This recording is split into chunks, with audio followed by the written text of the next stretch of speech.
Welcome to the IoT Podcast, the home of IoT talks and tales. I'm your host this week, Tom White. Tune in every Monday as we're joined by the biggest names in IoT to unravel the trends, misconceptions and predictions for the Internet of Things. Make sure you're subscribed and press the notification bell so you're never out of the loop. Hi guys, before we get into the episode today, I wanted to give a shout out to our sponsor, Akenza.io. Akenza.io are a self-service IoT platform allowing you to build great IoT products and services with real value. Hey Leonard, welcome to the IoT Podcast. Hey, how's it going? Thanks for having me on, good. Tom. Yeah, you're very welcome. You're very welcome. It's definitely overdue, right? I've been honoured to be on your podcast, the IoT Coffee Talk, for several episodes now. I think quite a while. I know I've missed a few, but I'm really thankful for you to hop onto ours and to tell our listeners who you are and what you do and how you got into this wonderful world. I was thinking exactly that. I was thinking, when is this guy going to invite me on to? Do you know what? It's funny you should say. It's funny you should say that because you had Stephanie on. I mean, yes, I know. And I said that to Katie, and Katie's going to listen to this back. And I said, do you know what? We really need to invite Leonard, right? Like Leonard drives the coffee talk, and we've had like. I'm going to have to correct you. We're going to have to come back. Okay. So. All right. Yes. Well, in my view, from an outsider's point of view, when I first came onto the coffee talk, I was like, well, Leonard sends the invites, right? Leonard kind of herds people together. Now, it's a kind of consortium of efforts, but I was like, we really need to get Leonard on, right? I know, if I was him, I'm sure he'd be thinking, have I done something or whatever? So it is definitely overdue. Yeah, it just happens that I have the record button and I save the footage on my desktop. So it's because I'm the engineer that you get that impression, but it's not because I am the man. I mean, speaking of IoT Coffee Talk, which is a show that I run with a bunch of friends. Okay, it's a collective. It's truly a collective. It's exactly that. It's just a bunch of industry folks in the industry who just have tremendous experience, knowledge, that we get together every week, and we talk about all kinds of different topics in a very open, unstructured, and irreverent framework, right? And what we've discovered is it's actually been really essential, and it has been tremendous, actually, in helping all of us evolve our thinking about various tech topics, right? I mean, oftentimes we extend out of IoT, but anyway, just But no, and I can say as an ex-listener and now kind of regular guest, it's great. And I think what I really love about it is the cadence that you have, right? Come rain or shine. I mean, I've seen you walking through an airport. Filming it, right? And I think that's really nice just to get together to talk about what's happening. And I think there's a real place for it. Our podcast is slightly more structured. We have people coming on wanting to talk about products or demos or releases that they may have. But I think there's a place kind of both and all types in the industry, and I think that's really important. So what I really want to delve into today is like who you are behind the IoT Coffee Talk, behind NextCurve, because I think anyone that's in IoT know that you are prolific, right? I see you, and I don't know if it's a LinkedIn algorithm, but I see you a lot posting. I see you at a lot of different events, trade shows, with meaningful comments and analysis of the industry in a kind of no-nonsense way, and I really appreciate that because I think IoT can be a confusing landscape for a lot of people. And so the comments that you make are really, really good. And you're someone that I've looked up to in the industry a lot. And I know a lot of other people have. So it would be great to kind of wind back to say, who is Leonard Lee? How did he get here? And bringing it back to the start, right? If we could do that, Leonard. Okay. Well, a good way to start is to establish the fact that I am old. Well, you don't look it. You don't look it. Well, yeah, it was, I think Fernando is one of Billy Crystal's characters that said, it's better to look good than to feel good. And that's, I guess, true. I don't know. But yeah, I've been around for a long time. I've been in, I started off my career in consulting 30 years ago. And so I have this really diverse and deep blend of experience across the entire consulting industry, whether it's strategy, technology, systems integration work, custom development. I used to do a lot of that. I don't do that anymore. It's just it's not what I do. But toward the end of my where I am right now, or close to where I am right now, I've been in industry research. So I've been doing a lot of that. And so a lot of the reason why I've made that pivot is because I wanted to take the experience that I've gathered through 3 decades of working across industries, solving all kinds of different problems, working with different types of technologies, and helping clients that I started to work with when I was at Gartner, basically make sense out of what's in front of them and what they might be able to consider and pursue going forward, right? And so one of the fortunate things that I have done in the last 5 years with NextCurve is be able to use NextCurve as a channel for doing basically doing what I'm passionate about, right? It's really working on some of these really forward-looking topics for some of the biggest tech companies in the world, and doing thought leadership, right? Synthesizing experience, going through and cutting through a lot of the hype that we've constantly have suffered. I will say suffered, because a lot of people will argue that hype is a good thing. Yeah, sort of, but there's a detrimental side that we always seem to suffer.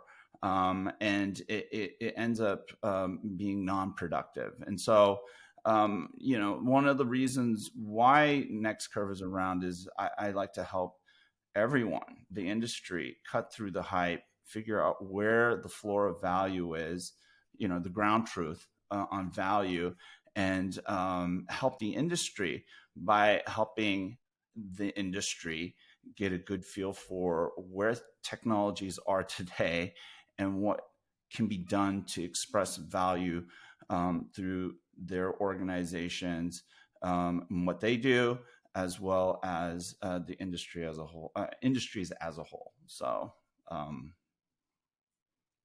yeah, thank you.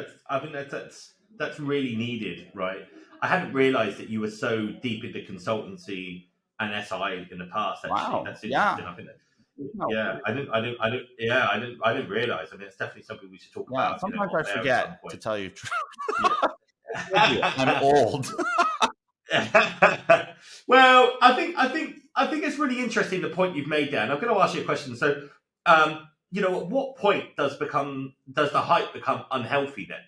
So you mentioned that hype's good to a degree, Yeah. but when is it not? So when it's not is when it gets beyond, it becomes severely detached from reality, right? So, like one of the great examples that we're seeing today is generative AI, and as a broad category. How people are talking about it, how people are pushing it is very detached from the reality. So if you're researching the technology, the state of the technology, like what I do, and if you follow me on LinkedIn, or if you will follow me on my research portal, or next research portal, you understand this. That is what I do. I am, and I have a lot of experience doing this stuff. So I'm always looking at, as a base of research, what is the state of the technology, and when the expectations, the way people talk about it, goes above a certain threshold of sensibility, that's when I think it starts to develop a potential for detriment, future detriment, right? Because at the moment it seems benign, but in the long term, we've see it time and time again. We've seen it with crypto. We've seen it with AI 1.0, AI 2.0, AI X.0. Okay, this might be, generative AI, maybe, what is it? AI, X.0 plus one. This is a constant cycle and dynamic that we see play out, and it's just weird. We always seem to expect a different outcome, but it rarely does it happen, right? And whether it's 5G or IoT, right? Think about it. Yeah, there's disappointment is almost a given. And and for people who actually know the state of the technology, engineers that I know, they're going, why are they talking about stuff like this? You know what I'm saying? They go, technology can't do that. Oh, we're years away from being able to do that. Why are these guys talking about this technology in this way? And why are they building applications with this technology in this way, setting this kind of expectation of value and utility and revolution, and so I think anyway, that's where I come from. No, I think I completely agree, and I think it's hard, isn't it? Because when we're talking about bleeding edge technology or futurists, it's hard to know what's fact and what's fiction. Yeah, because the lines are quite blurred actually sometimes. Because it could be that we could get to that point, but we might not be there yet, and it could be overhyped. But I think there's some real world consequences of this. I mean, just the other day I was listening to the BBC World Service, and they were talking about a lot of these FX and crypto exchanges that were set up that soccer teams and football teams were sponsoring, right, and paying hundreds of thousands, millions in cases, and they were all scams, right? They were just all scams to take people's money, and so I think the work that you do and others like you in this space across all facets of technology, I think is really, really important, and I think that's a really important message to say to all our viewers and listeners, because you do need some people that you can rely on to separate the fact from fiction. Otherwise, there are consequences of this. Oh, absolutely. Yeah. And this stuff is real. We see it happen all the time. If you don't, it's just because you're caught up in the cycle. But I might sometimes, I have some folks that go, oh, because how do you see all this stuff? It's like, it's just recognizing where you are, where the technologies are, and how people are talking about stuff. And if, again, going back to what I said, if you do the base research and foundational research in state of technology, you will understand whether or not discourse is detached from reality, right? But the tricky part is building a voice around that, because it's not fun. It's fun to put all kinds of gizmo-ish stuff out there. You can draw eyeballs. I mean, it works great for engagement, right? Nobody wants to hear someone say, look, this is the reality of what we're looking at, right? And one of the challenges, and this is what I discovered through my journey at NextCurve, is that it takes a long time for you to build an audience based on that kind of platform and perspective, because it just does. I mean, I'm not putting out like cute cat videos and stuff like that. That's not it, right? I'm not telling people this is how great this not so great product is, or this is how revolutionary this technology is going to be. I mean, I get plenty of fodder. I listen to what some people are saying about technologies, and I said, no, not even close, right?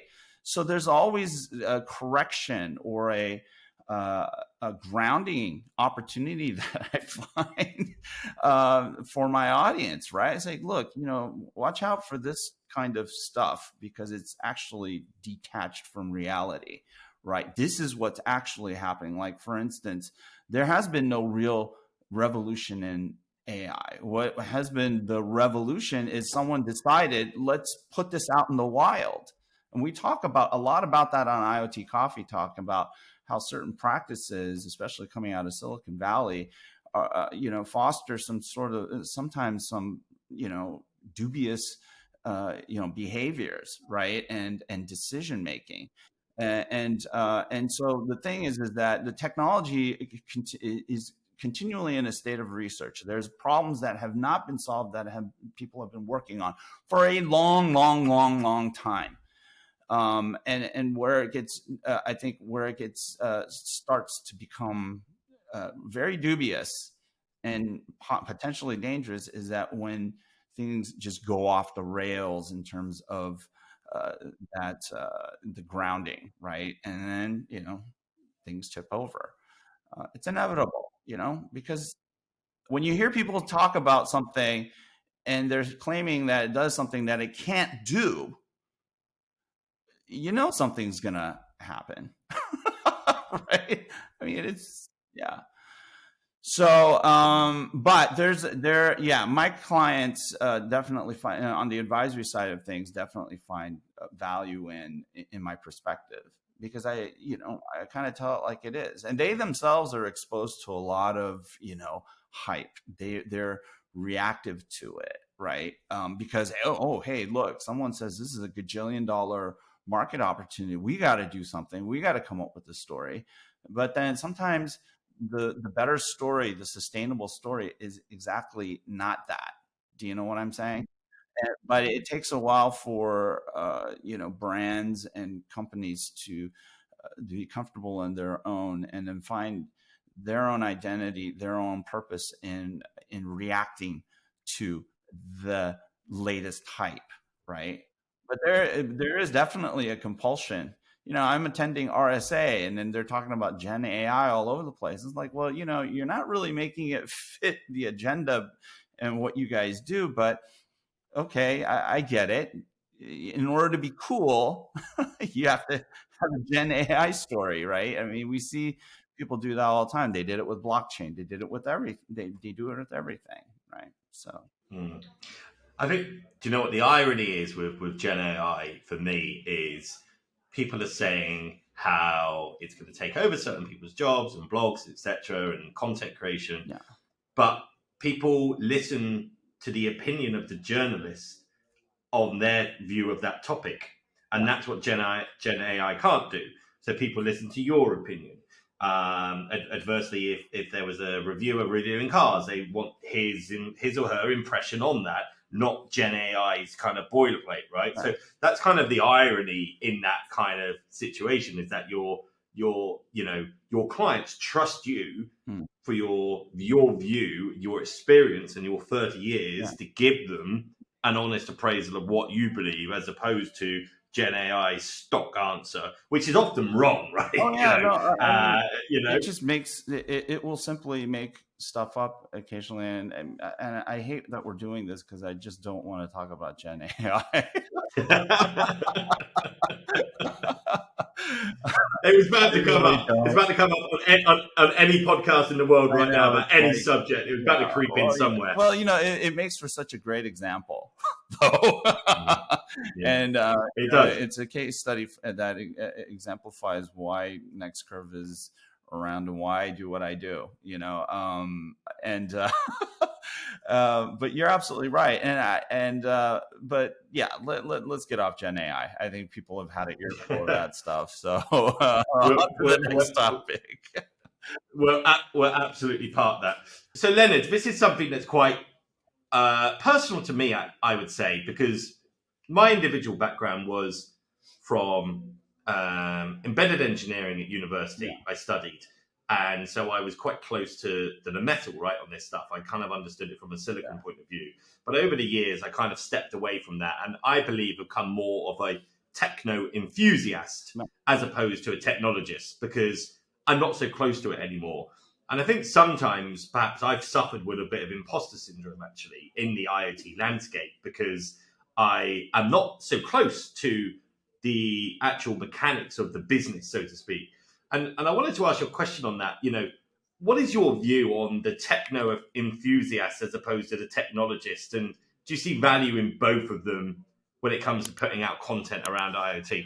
Yeah, the thing is that I don't think anyone's purely I think you kind of have to be both, right? It's a gray thing. It's not a black and white thing.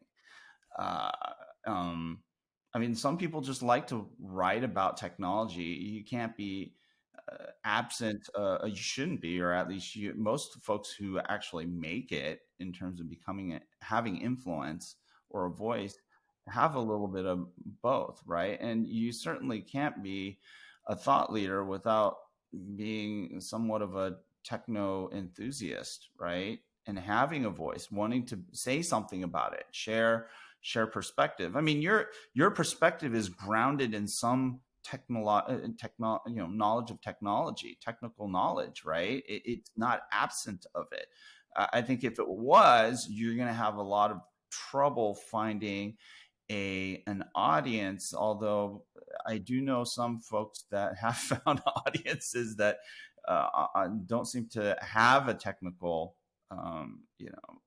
background, and that may be just for certain categories, but for IoT, definitely. If you don't have a technical background, I think it's very difficult to talk through the prevailing challenges that the industry has, that practitioners face, and you'll just have trouble resonating, right? And so I maybe you're somewhere on the spectrum, and that's okay. And you're doing what you're doing. You're providing value to an audience that is engaging with you, and I think that's all that really matters. And we're all playing out our own purpose, right? And it just may be that your purpose is not the same as mine. I definitely know that it's not, and that's entirely okay. There's nothing wrong with it. There's nothing better or worse or none of that, right? I totally appreciate what you do, and I'm fortunate that some folks appreciate what I do and find value in what I do, and I'm happy. I'm happy doing what I do, and that is all that friggin' counts. That's all that counts, right? Who cares about labels? No, I completely agree, and thank you for the kind words. And I really respect all the content you put out there as well. I think ultimately people talking about the subject matter is a good thing. I think we would worry when people aren't talking about it. I think that's the main thing, which kind of leads me on quite nicely to a kind of big question around the current state of IoT. Everyone has a different opinion on this. Sure. Scale of diversity, monopolization. Obviously, we've had some big not curveballs, depending on how you look at it, but some major players kind of stepping out or bowing out or changing. IoT 2023, where are we? What is your opinion on it? My opinion is that we're all over the map. I wrote this piece, going almost 6 years ago, called "If You Want to Get Value Out of IoT, Just Stop Talking About IoT." And it suggests something, that there is nothing. IoT is just a concept, right? And somehow we've made it a market, or people have defined it as a market, put out some numbers, and I don't think it's any secret, disappointed of a lot of people. A quick word from today's episode sponsor, Akenza.io. Guys, I speak to a lot of organizations wanting to develop their own smart solutions, and the common barriers that keep cropping up is complexity. This is why I'm so behind Akenza.io. Using their no-code self-service platform, companies can build great IoT products with value cases, connecting, controlling, managing, and securing IoT devices, all in one place at speed and scale. Their unbiased technology makes it possible to register any type of device via any connectivity technology, process the data, and make it available to any application in the cloud.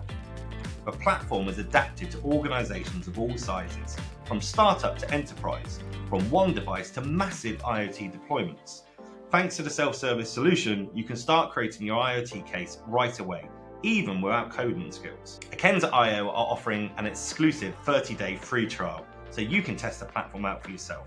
Check out the link in the description and start building your smart solution today. I mean, we're talking about not only just people who are practitioners who have invested a lot of time developing skills and competencies in different domains needed for the IoT, but investors, a whole bunch of people. The thing is I think the state of the IoT is that we're in the audience is in a state of disillusionment. Okay. And we're starting to come out of it, because one of the things that I see is this transition toward a focus on problem solving. Realizing it's a mindset shift. This is very, very important, right? Because people aren't thinking in terms of, oh, this is going to revolutionize everything and everything's going to be connected. And, when you hear these forecast numbers about X billion devices being connected, people just go, it's kind of laughable.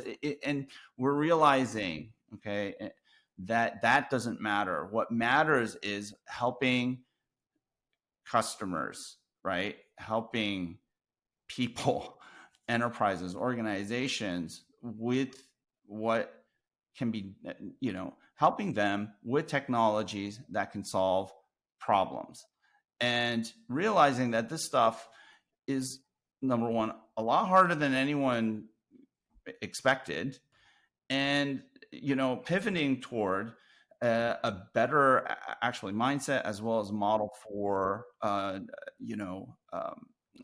identifying value opportunities and then delivering on those value opportunities. And I think that's a good thing. So, where we had the detrimental hype, which I call the hump of nonsense, I think we're starting to, in certain sectors, come out of that trough of disillusionment. And there's some very, very smart people and persistent people, okay, because they've suffered through a lot, who are figuring out, and that's super encouraging. Yeah, I think that's a fantastic overview, and I've heard this time and time again, and I think it's really important that our listeners understand that the success of IoT will be measured in the fact that it just is there. So we don't talk about the internet, because the internet is just there. The IoT will just be there. It's solving problems, right? Yeah. It's solving issues through connectivity, and that's it in a nutshell. And do you think that's one of the biggest misconceptions then, that people kind of see it as this kind of market in its own right, rather than actually being a concept and a facility to solve a problem, whatever that may be? Are there any other misconceptions that people have sometimes when they hear the word IoT? Yeah, the other thing is that there's a misconception that IoT is a technology. It's not a technology. It's just a concept. It's like digital twin. I had a chat with Rick Vallata, actually.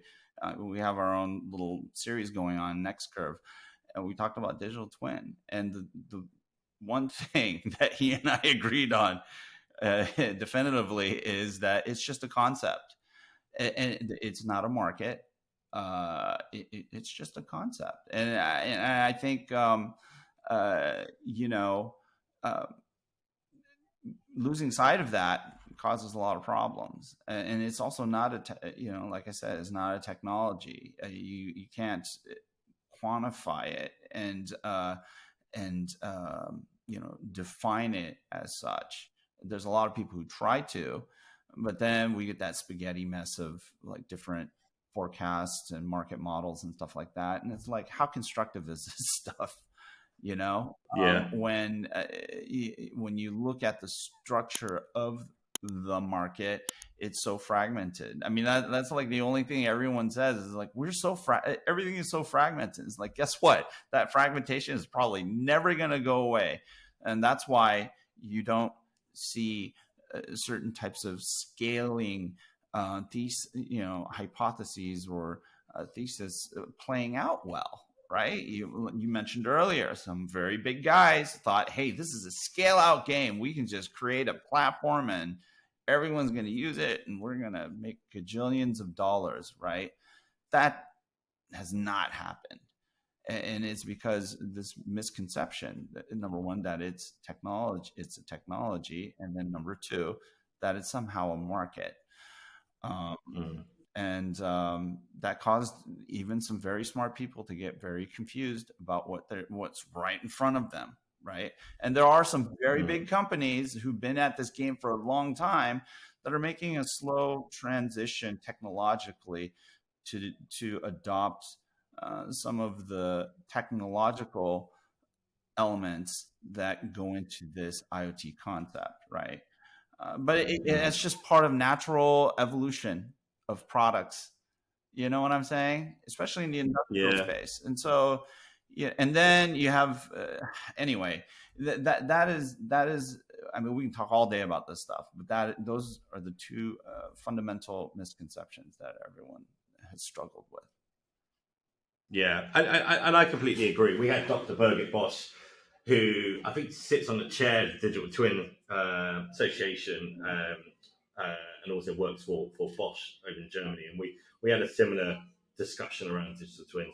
And I think the problem exists in a land of acronyms and abbreviations. It's easy for people to just lump it into a technology, and they don't actually understand that it's a conceptual idea to a process that could take on many different forms. Yeah. And it's as simple as that. And it's so easy to get confused. Yeah. And that's why I think, the work that you do, and, that we're doing here and that other people to kind of cut through that noise is so critical if we are to make those advancements and if people are to kind of get it. Yeah. So, yeah, I completely agree with you. In terms of kind of moving forward, what do you expect to see, now that, some major players have kind of stepped out, and where do you see IoT going? Do you think it will become clearer as a concept? Do you think more problems will be solved immediately? Yeah. In a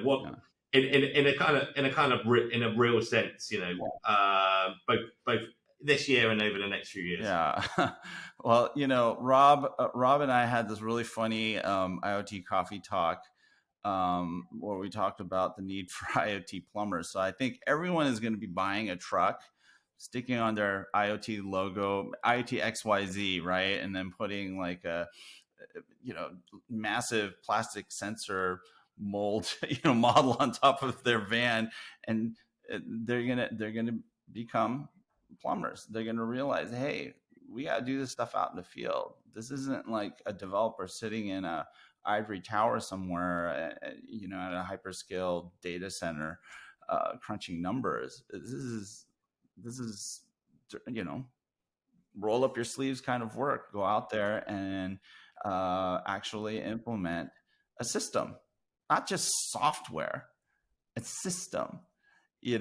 And then build an application on top of it, and it's a cyber physical one. And I think that's where it's going. I think you hear a lot more talk about systems integrators, which I think is brilliant. It's where we need to start going in order for the talent to be channeled into, projects and opportunities that will help to scale the concept of IoT, but more importantly, solve problems, because there's a lot of potential out there to solve problems. It's just that buyers are not buying because people are talking a bunch of nonsense, right? And that's sad. Yeah, it is. And it is tricky to know, which horse to back in this race, right? And who's doing real stuff and who's just talking nonsense. When you talk about problem solving, it's interesting. I always think of a friend of mine, Ken, and if he's listening to this, he'll know that I'm going to talk about this, because Ken said to me quite a few years ago that there was a dossier that came out, I think, from the World Economic Forum, saying the future of a lot of jobs is around problem solving, right? And he's got a concept called big unsolved meaningful problems, and it's a framework to talk and strategize about problems, both from an operational perspective and also to try and work it out. And I think you're absolutely right, and I agree that IoT isn't sat on a server.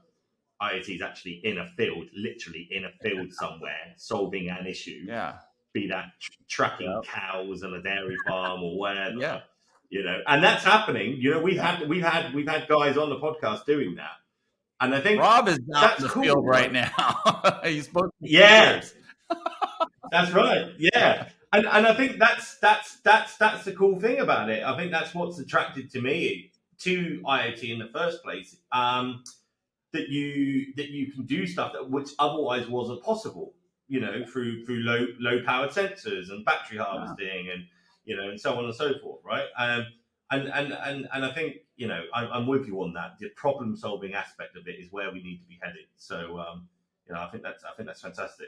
How can people in your view kind of differentiate themselves then compared to the crowd in what is a kind of congested market at the kind of lower end in terms of the startups? You see a lot of IoT businesses, like 20 to 50 people, and then it goes bang into a hyperscaler. There were a few, but not many. How can people differentiate and actually get that into some sort of scale up and actually working, in your opinion, Leonard?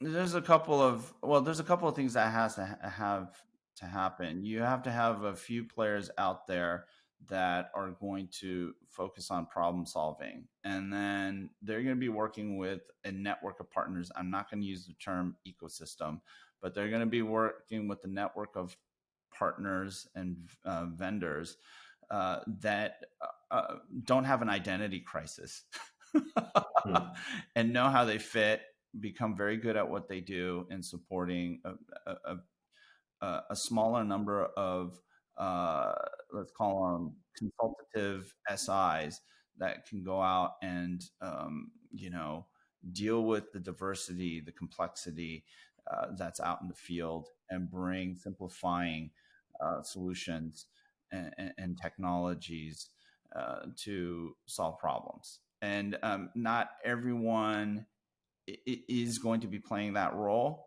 The important thing for the partners of these few, need to be very clear on what their value is and be able to tune into that. Because I talk to a lot of IoT companies that have an identity crisis.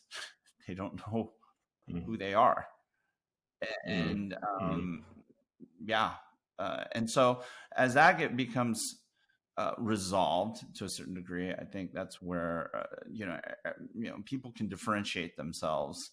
Do you know what I'm saying? And I don't. You need to differentiate yourself in a massive field of players. You differentiate yourself probably more in a local sense, more in a specific sense. As a contributor or a player in problem solving. I think that's such a great point to make, and for any businesses out there at the moment who might be having an identity crisis, whether they admit it or not, is what can you do with the sensors that you have and that you want to deploy, and the software that you could build to solve a problem. Because if you look at software defined, you look at the car now. I mean, the car's basically a computer, right? And the mechanical nature of that with fluids and bits and pieces is gone. So what other problems could be solved by doing this? And I think that's at the heart of all of it, isn't it?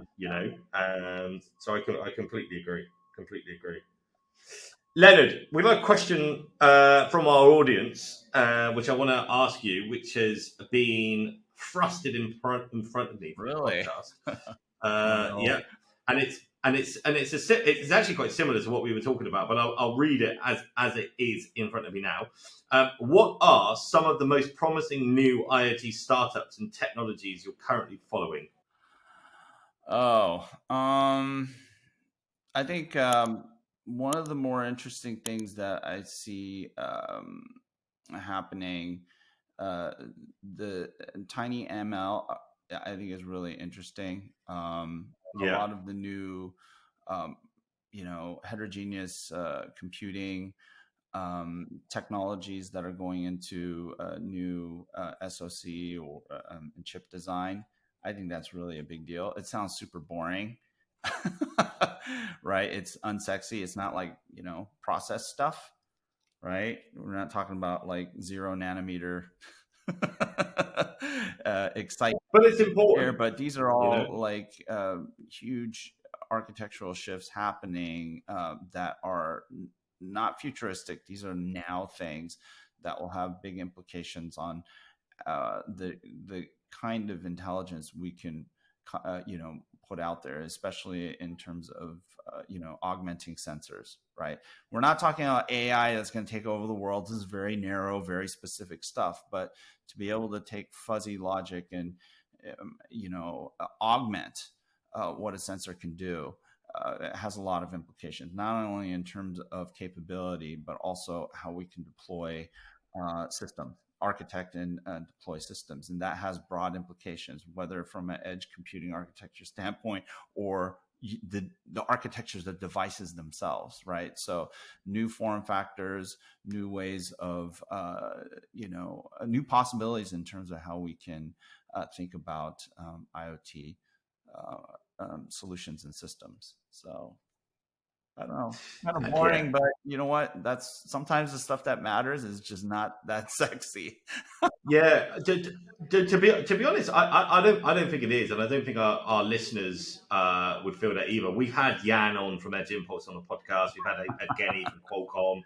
So we're fans of Tiny ML and the possibilities, and I think that's really, really important, isn't it? Actually, because if you look at machine learning in the concept of sat in a data center somewhere with quantum style computing, that's all very well and good, but it's not being done there and then at the device, at the edge, at the sensor. And that's, from a problem solving perspective, linking back to an earlier comment, probably actually closer to actually working something out there and then, isn't it? Yeah. So and people have to think about what are the applications for all that GPU power and AI stuff happening up in the cloud. A lot of it's for just personalization, people. It's not something that's going to save the world. Maybe there are a few research organizations that are running, crazy models that, like weather models and stuff like that. But most of it's for advertising, people. That's what AI is being used for in the data center.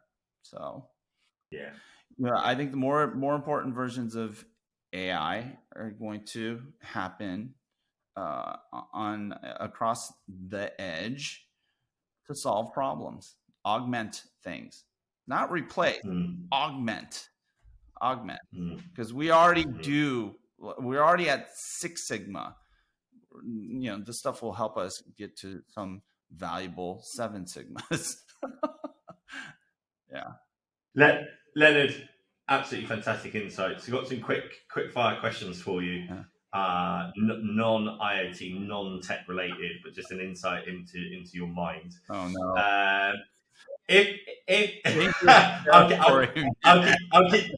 I'll keep them PC. If an actor were to play you in a story of your life, who would it be and why? Oh man, I hate these things, man. Well, I've got another 2 for you. So, you know what, Arnold Schwarzenegger. Okay. Why? Because I think one of the statements that he's become famous for is really important, and I've really taken it to heart, is that there is no plan B.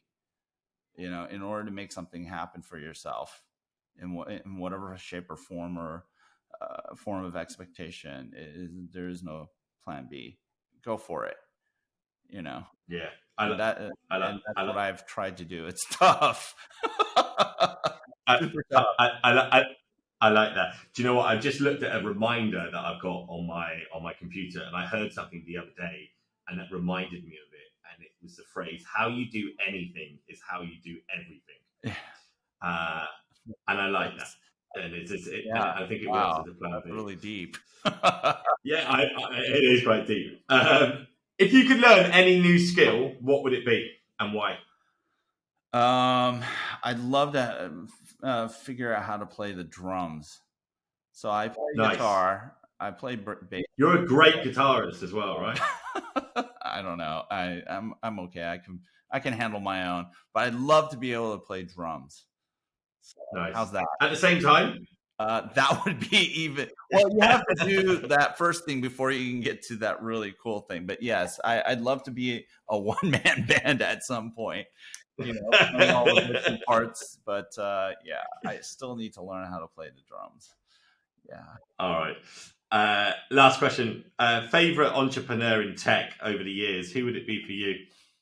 Oh, geez. I think that's easy. Is Steve Jobs. Nice. I don't think there's anybody that's been more influential and profound and thought leading. We still get insane stuff out of the man's legacy. And I know that's probably not entirely a popular answer, but I mean, geez, sometimes you just have to recognize, and yeah, it's got to be him. Yeah, I agree. You can't underestimate Steve Jobs. It's come up a few times, but yeah, thank you for that. Yeah. Leonard, where can people find out more about you and NextCurve and the IoT Coffee Talk? Can you share some socials? Yeah, absolutely. Sure. So this is very well rehearsed. Let me see if I can pull it off, though, because in execution, sometimes I falter. So you can check out the NextCurve research portal at www.next-curve.com. There's a bunch of content there that you can engage with. I post all my insights and research there. You can also check out my newsletter on LinkedIn. I have one that has somehow caught fire. I got like 21,000 subscribers in 2 months, which I think is not too shabby. Wow. Right. And it's a great one-stop shop for all the stuff that I publish out there across different channels. I have a YouTube channel as well. It's something that I didn't do a lot of in the past, this video blogging stuff, but vlogging stuff. But you can go and check out the content that I have there. I cover events, do like vlogs of, various industry events, as well as, company events that I attend through the year. And IoT Coffee Talk. Yes, check us out there. It's at www.iotcoffeetalk.com. You get to hang out with me and my friends every week, and we just talk about the latest and greatest stuff that everyone's talking about.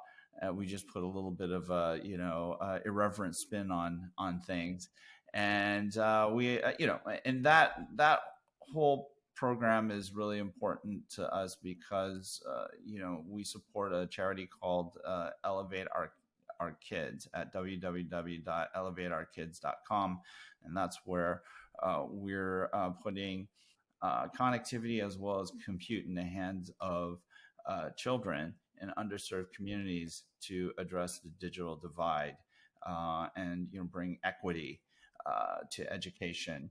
And so, check it out. Buy a shirt. We have a really cool shirt. And if you're not into charity, and you're into shirts, just buy a shirt, and then you will indirectly be making a charitable contribution. And that's it.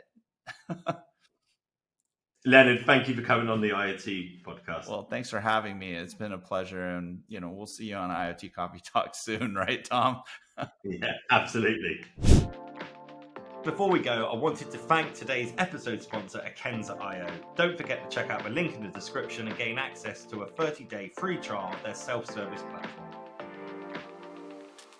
Thanks for tuning in to the IoT Podcast. Don't forget to subscribe on whatever platform you're on. See you next week for more IoT talks and tales.